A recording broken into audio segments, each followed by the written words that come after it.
नमस्कार।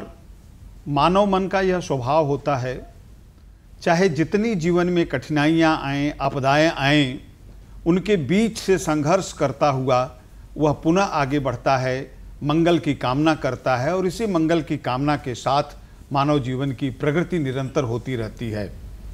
पिछले 1.5 वर्षों से पूरा विश्व प्रकृति की उपेक्षा से उत्पन्न एक महाविनाशक महामारी से जूझ रहा है। एक ऐसी महामारी जिसने संपूर्ण गतिविधि पर अचानक रोक लगा दी।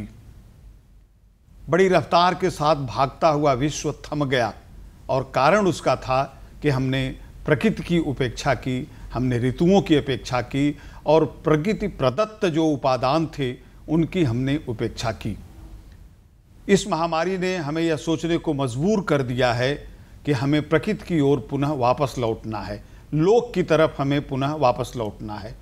भौतिकवाद की बढ़ती हुई हमारी लिप्सा ने हमें सब कुछ दिया, लेकिन हमारा सुख संतोष सब कुछ इसने छीन लिया है।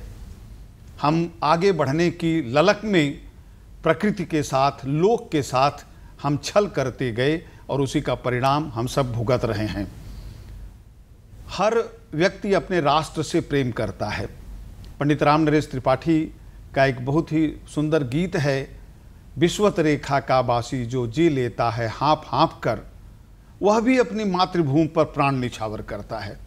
हम धन्यभागी हैं कि हम इस भारत भूमि में पैदा हुए हैं, जहाँ समय के अनुसार सभी ऋतुएं आती हैं। ग्रीष्म ऋतु है, वर्षा ऋतु है, शरद की ऋतु है, जाड़े की ऋतु है। विभिन्न ऋतुओं से सजी हुई यह फुलवारी है हमारा देश भारत। और जितनी ऋतुएं हैं, सबके लोक में सबका स्थान है, सबके गीत हैं, इसीलिए लोक का महत्व बहुत अधिक है। गोस्वामी तुलसीदास भी प्रथमतः लोक का उल्लेख करते हैं। लोक वेद की बात, शास्त्र और लोक दोनों एक साथ चलते हैं मनुष्य की इस यात्रा के मार्ग पर। लोक क्या है, तभी हम लोक को जब तक नहीं समझेंगे तब तक हम वर्षा गीत के मंगल को भी शायद अच्छी तरह से नहीं समझ पा सकते हैं। लोक है इस मानव के यात्रा का एक महासमुद्र है। जैसे समुद्र में विभिन्न नदियां आकर के मिलती हैं, वैसे ही भूत भविष्य वर्तमान सब कुछ लोक के भीतर समाहित हो जाता है।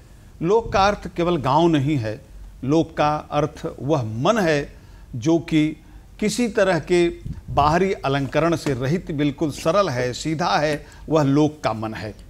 और जब जब संकट आया है मानव जीवन पर, तब तब वह पुनः लोक की तरफ लौटा है।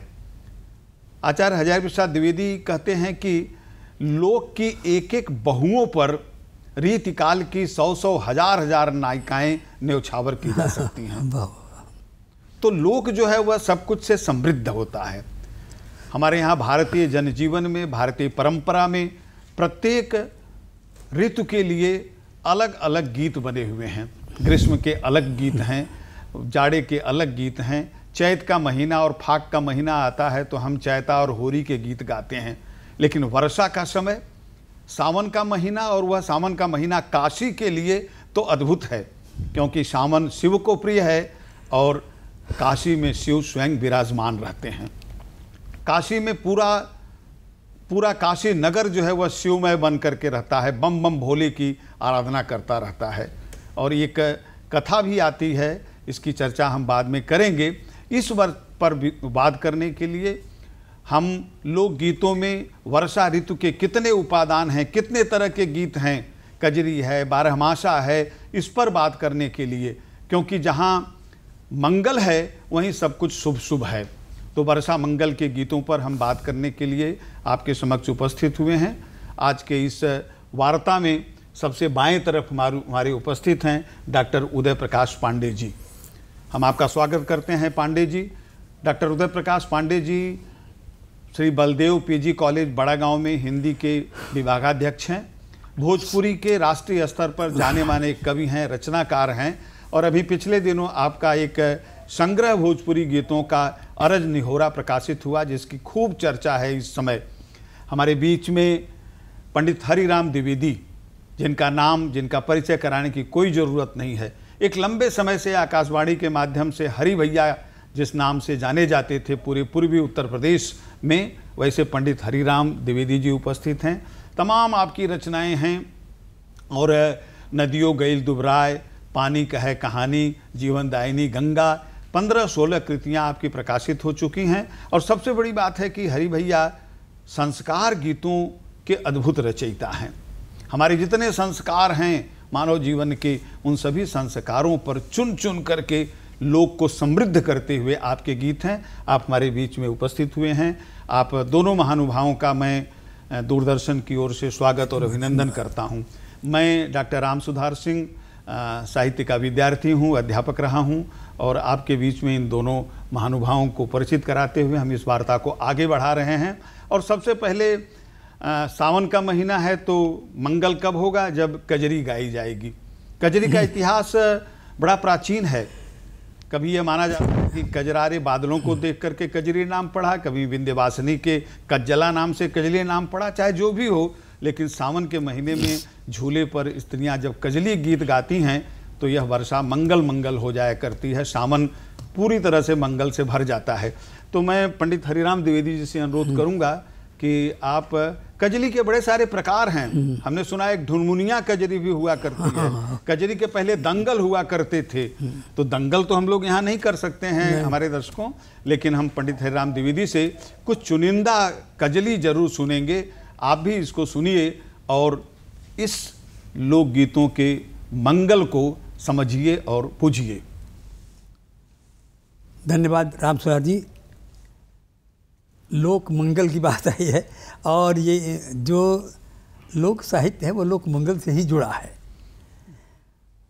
कजरी की बात आई। कजरी के विविध प्रकार हैं, विविध धुनें, बहुत धुनें हैं कजरी में। एक लटके वाली कजरी होती है, लटका टुकड़ा, छोटा टुकड़ा होता है। एक लंबी कजरी होती है जो तोड़ वाली, उसमें तो पूरा एक गीत होता है लटका। इसमें टुकड़े में होता है। हम उदाहरण आपके सामने रख रहे हैं। एक तो घेरी घेरी के बदरवा बरस रहे, हियरा परस रहे ना। घेरी घेरी के बदरवा बरस रहे, हियरा परस रहे, हियरा परस रहे ना। घेरी घेरी के बदरवा बरस रहे, हियरा परस रहे ना। पड़े पनिया के धरवा मोरे रामा। ये मोरे रामा, ये लटका, ये लटका है। ये पड़े पनिया के धरवा मोरे रामा, हो बीज जाला आचरवा। मोरे रामा बीज जाला आचरवा। मोरे रामा जाय बदरा पिघल, चुए बून बून जल। जाय बदरा पिघल, चुए बून बून जल। हलचल हो जियरा तरस रहे, हियरा परस रहे ना। वाह। सारी धरती जुड़ैली मोरे रामा। सारी धरती जुड़ैली मोरे रामा। हरी हरी मुसुकैली मोरे रामा। हरी हरी मुसुकैली मोरे रामा। डोल डोल जाए मन, घन घन न घनन। ठन घन होए जियरा तरस रहे, हियरा परस रहे ना। करे झूम के किसनिया मोरे रामा। करे झूम के किसनिया मोरे रामा। हो मगन दूनो परनिया मोरे रामा। मगन दूनो परनिया मोरे रामा। करे झूम के किसनिया मोरे रामा। मगन दूनो परनिया मोरे रामा। लागी अस कै लगन, ठाने मन में परन। लागी अस कै लगन, ठाने मन में परन। तन मन कन कन कै हरस रहे, हियरा परस रहे ना। तन मन कन कन कै हरस रहे, हियरा परस रहे, हियरा परस रहे ना। घेरी घेरी के बदरवा बरस रहे, हियरा परस रहे ना। वाह। पंडित हरिराम द्विवेदी ने जी हाँ जी ढुलबुनिया की बात कही है। हाँ, हाँ। एक संज्ञा सुना। अच्छा हाँ। वो जैसे एक झूला में एक सरगुइया झूला होता है। हाँ, अच्छा बिना हाँ एक तरफ वो बैठ गई, एक तरफ पल्ला नहीं रहता है। झलुआ डार डार पर गुइया संग सरगुइया झूलेना, झलुआ डार डार पर गुइया संग सरगुइया झूलेना, झूले बैठे मारी कछाड़ा पहने गुड़वा काड़ा छाड़ा, पहने गुड़वा काड़ा छाड़ा, आड़ा एक गोड़ धई भुइया संग सरगुइया झूलेना, झलुआ डारी डार पर गुइया संग सरगुइया झूलेना। वाह वाह वाह वाह वाह वाह। पंडित हरिराम द्विवेदी जी से हम लोग लटका और ढुलमुनिया का एक नमूना केवल देखे हैं। अपने दर्शकों से एक बात बता दूं कि बनारस में एक कजरी बड़ी मशहूर है, सैया मेहदी लियादा मोती झील से जाके साइकिल से ना। और अपने दर्शकों को बताना चाहूँगा कि पंडित हरिराम द्विवेदी उसी मोती झील में रहते हैं और बिना इनके आज्ञा के वो मिल नहीं सकती है वहाँ से मेहदी। तो बहुत पिटारा आपके पास है कजली का। और कजली अपने समय में कहा तो जाता है कि यह विरह से संबंधित गीत इसमें होते हैं, लेकिन अपने समय के सारे झंझावातों को लेकर के चलती है। मैं बताऊं कि पिछले दिनों एक आदमी ने एक मुझे कजली सुनाया कि तिजिया बीत गई सर बौला सड़िया अबहु न लायो ने। तो हमने कहा भाई ये सरबौला कौन सी चीज है? सरबौला तो हम लोगों ने नहीं सुना है, न भोजपुरी में है न कोई है। और तो एक अद्भुत बात मुझे पता लगा, पता नहीं कितनी सच्चाई है इसमें, कि कभी बनारस में अंग्रेजों के समय में यहाँ एक कमिश्नर हुआ करता था जिसका नाम था सर बाउल। वो बड़ा मदांध था, किसी को पकड़ करके पिटवा देना, जेल में डाल देना, किसी को सता देना।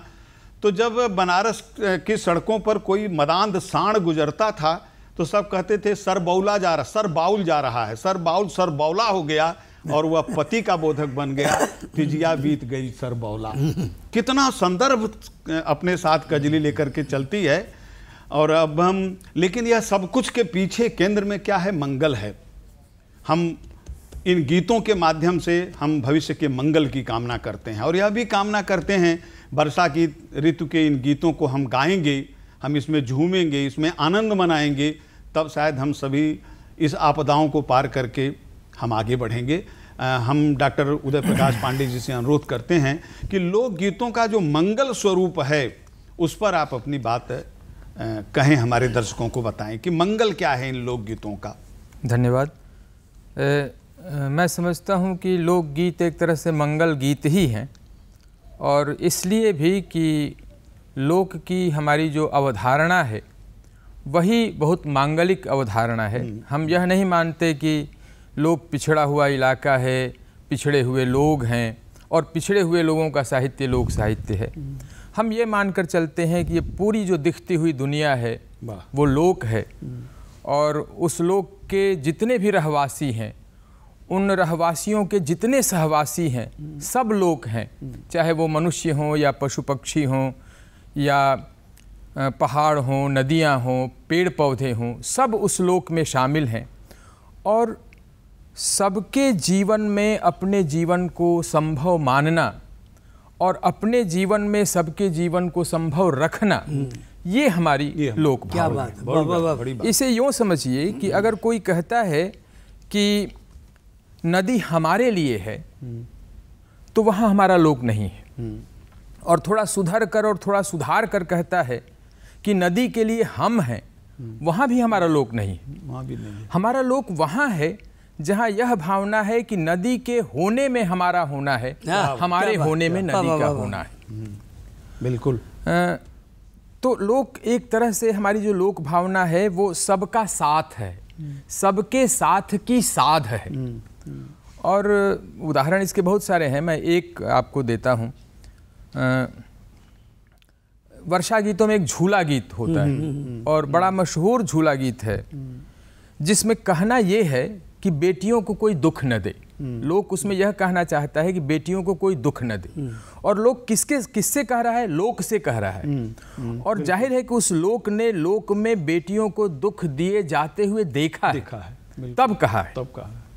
लेकिन बेटियों को कोई दुख न दे, यह कहने के पहले लोक यह कहना जरूरी मानता है कि बाबा निमिया के दाढ़ी जनी काटहूँ, निमिया चिरैया बसेर बलैया लेहूँ बीरन के। और इस कहने से बल लेकर कहता है कि बाबा बिटिया के जनी केहू दुख देहू, बिटिया चिरैया के नाई बलैया लेहूँ बीरन के। पहले यह कहता है कि बाबा सबरे चिरैया उड़ी जई हैं, रही जई हैं निमिया अकेल बलैया लेहूँ बीरन के। और तब इस कहने पर आधारित करता है, एक तरह से स्थापित करता है यह कहने को कि बाबा सबरे बिटियावा चली जाई हैं, रही जाई हैं मैया अकेल बलैया लेहूँ बीरन के। क्या बात है। तो ये जो नीम का जीवन है, चिरई का जीवन है, बेटी का जीवन है, माँ का जीवन है, वो एक जीवन की साझेदारी है, एक साझेदारी का जीवन है। और यह हमारी लोक भावना है। और ये भावना अपने आप में मंगलमय है। और ये मंगलमय है पूरी दुनिया के लिए, ये मंगलमय है हमारे देश के लिए, ये मंगलमय हमारे मनुष्यता के लिए है। और इसलिए ये गीत मंगलमय ही है, मांगलिक चेतना से भरपूर ये गीत है। ये इसके मंगल का स्वरूप है। और ये बहुत सारे इसके उदाहरण मिलते हैं, किस तरह से सबको जोड़ते हुए, सबको एक साथ लेते हुए, एक साझे में लेते हुए हम जीवन जीते हैं। और उस जीवन को ये सारे गीत व्यक्त करते हैं, वर्षा गीत भी व्यक्त करते हैं। चलिए, बहुत बहुत धन्यवाद। और बहुत महत्वपूर्ण बात आपने बताया कि लोक गीतों में सर्व मंगल की भावना व्याप्त है। और उस सर्व में सब कुछ है, चिड़िया है, चुंगुर है, पेड़ हैं, पौधे हैं, नदी हैं, पहाड़ हैं। इसी से हमारा जीवन बना हुआ है। हमने इसकी उपेक्षा की और उसका परिणाम हमने देखा। हम मंगल से दूर हटते चले गए।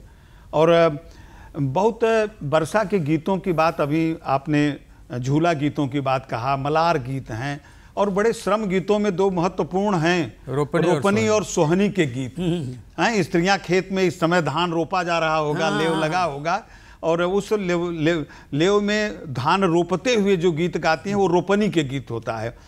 भाई उदय प्रकाश जी का एक बड़ा मशहूर गीत है, जिसकी एक पंक्ति भी मुझे याद है कि पति पत्नी बात करते हैं और वो कहती है कि रोपनी का रौदल देहिया सजवे निनाले तनी जगैया पियवा।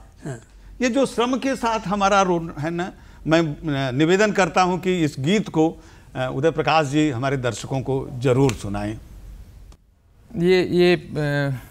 मुझे लगता था कि लोकगीतों पर बात होनी है। चलिए, ये पति पत्नी का एक संवाद गीत है। आहो आहो रोपनी के रौदल देहिया साँझही नीनाला तनि जगई ह पिया।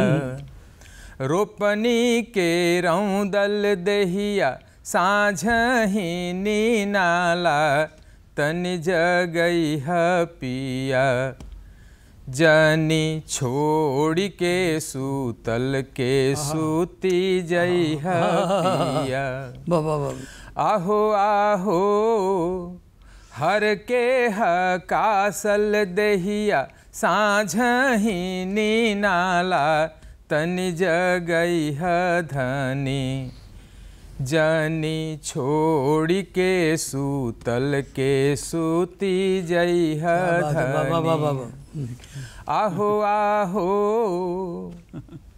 चूल्हा से चौकिया तक ले, घर से बधरिया तक ले, चूल्हा से चौकिया तक ले, देवरू नदिया तक ले। दिनवा त दुनिया भर के रतिये हउए आपन जन गवई ह पिया। दिनवा त दुनिया भर के रतिये हउए आपन जन गवई ह पिया। धई के बहिया प माथ बतियई ह पिया। बहुत बढ़िया। आप गीत को हम सुन रहे थे और सचमुच श्रम गीत का अनोखा है कि रोपते समय स्त्रियां जो आपस में गाती हैं, शाम को बातचीत करती हैं और वो रोपते हुए शायद इस तरह की इस भाव के गीत गाती हैं, रिमझिम बरसत बा पनिया चला धनवा रोपे जायल जा धनिया, और अपने सुख दुख की बात करती है, अपने मायके की बात करती है, अपने ससुराल की बात करती है। ये हमारी लोकगीत की संपदा है। वर्षा गीतों में केवल कजरी ही नहीं, जैसा कहा गया कि झूला के गीत हैं, और सबसे महत्वपूर्ण उसमें 12 मासा है, चौमासा है, 6 मासा है, वर्षा ऋतु से लेकर के आषाढ़ से लेकर के क्वार तक 4 महीने, 12 मासा का वर्णन तो अद्भुत है। और मुझे जहाँ तक संज्ञान में है कि पंडित हरिराम द्विवेदी ने एक ऐसा 12 मासा रचा है जिसमें कि किसी महीने का नाम नहीं है, लेकिन उसके वर्णन को सुन करके आप समझ जाएंगे कि यह किस महीने का गीत है, 12 महीने के। और हिंदी में तो पद्मावत में जायसी ने चढ़ा आषाढ़ गगन घन गाजा, इस तरह के सावन बरस रहा है मेघ अति भारी, और मैं बिरह झुरानी नागमती कहती है। तो मैं पंडित हरिराम द्विवेदी जी से अनुरोध करूंगा कि उस 12 मासे को हमारे दर्शकों को सुनाएं। हाँ, जैसा आपने कहा किसी महीने का नाम नहीं है, आषाढ़ से बात शुरू होती है, जेठ तक आती है। इसके 3 चरण हैं। हाँ जी। पहला चरण एक धुन से, फिर रिदम बदल जाता है, फिर टेक पर वो लाइन आती है, और फिर तीसरे चरण में हर महीने का अलग अलग वैसे अलग धुनें हैं जी, तमाम धुनें आती हैं। देखें, बादर गरजे बिजुली चमके झमझम बरसे पानी, बादर गरजे बिजुली चमके झमझम बरसे पानी, सबके सुख के सपन सजोवत भीजे धरती रानी, पानी लिखे जिनगानी के कहानी मितवा, पानी लिखे जिनगानी के कहानी मितवा। आषाढ़। हाँ, झरना कजरी गावे, नदिया मेघ मल्हार सुनावे, चले बयार पटेंग लगावत झलुआ खूब झुलावे, गावे झूम झूम कितना बखानी मितवा। उसमें धुन क्या चलती है कि गावे झूम झूम कितना बखानी मितवा, पानी लिखे जिन गानी के कहानी मितवा, सावन से भादौ ना दुब्बर जाने सारी दुनिया, अब बुनिया मारे बान करे जा छुए ले ढुनमुनिया। क्या ढुनमुनिया? ढुनमुनिया आ गई है। फुलवा फूल लाहो गुल बाबा, भमरा रहे लालो भाई, तब बुनिया मारे बान करे जा छुए ले ढुनमुनिया, मुनिया लागे लागल कितनी सयानी मितवा, पानी लिखे जिन गानी के कहानी मितवा। बस इसी गीत। और इसी के साथ वो आखिर में आता है कि पानी लिखे जिन गानी के कहानी मितवा, तोई मोरी में उमरिया ओरानी मितवा, पानी लिखे जिन गानी के कहानी मितवा। ये 12 मासा के, इसके सारे ऋतुओं के नाम कहीं नहीं हैं सभी महीनों के, लेकिन 12 मासा है। और हम अपने दर्शकों से अंत में यह कहना चाहेंगे कि यह सावन का महीना, यह वर्षा के गीत मंगल ही मंगल है। यह हमें शक्ति देता है, हमें ऊर्जा प्रदान करता है। और जैसे ग्रीष्म के ताप को सह कर के इस समय हम रिमझिम फुहार जीवन में हमारे आ गई है, शिव सबका कल्याण करें। और यह सावन का महीना हमें शक्ति दे कि हम आने वाले दिनों में इस समाज को, इस देश को सुंदर बनाएं। मेरी बहुत सारी शुभकामनाएं। बहुत बहुत धन्यवाद। धन्यवाद।